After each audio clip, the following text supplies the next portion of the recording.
These are my new shoes. What do you think? Can you believe they're the first trainers I've ever bought? Of course I've worn trainers before for PE lessons at school, but I didn't buy them myself. I never really liked trainers. I've always worn smart shoes, leather, suede, that sort of thing. I always thought trainers were too sloppy for me, too big on my feet. But I do a lot of walking around the city, and my other shoes just aren't made for comfort. I needed shoes that would support my feet. When I was looking for my new shoes, I became hyper-aware of trainers. On the tube, I'd look down at everyone's feet to see what they were wearing. I began to understand the different types of trainers and different types of people who wore them.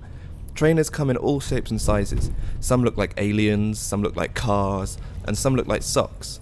Some have big rubbery heels, and some have crazy laces, and some have no laces at all. There were so many to choose from. I broke in my new shoes by walking to Penge.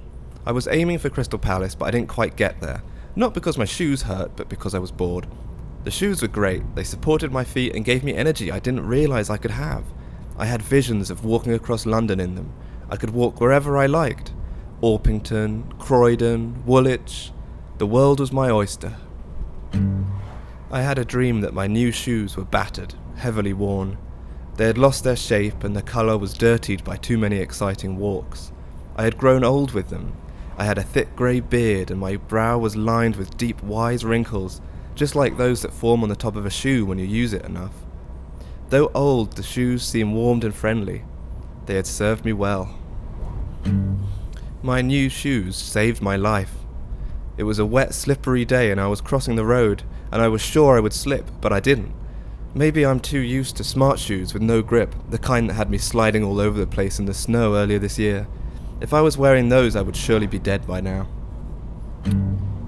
If I was to write an Amazon review for my new shoes, it would go like this. Well, I didn't actually buy them on Amazon, I bought them at Sports Direct, but I don't think they allow reviews on their site, so this is what I would write. I love my new shoes. I walked all the way to Penge in them, and they saved my life, brackets, but not all in the same day, haha, close brackets. They are very comfortable, and sometimes I wear them even when I'm not going anywhere, like when I'm sitting down, for example. Blue is a good colour for them, and they have nice soft laces. I love my new shoes. 5 stars.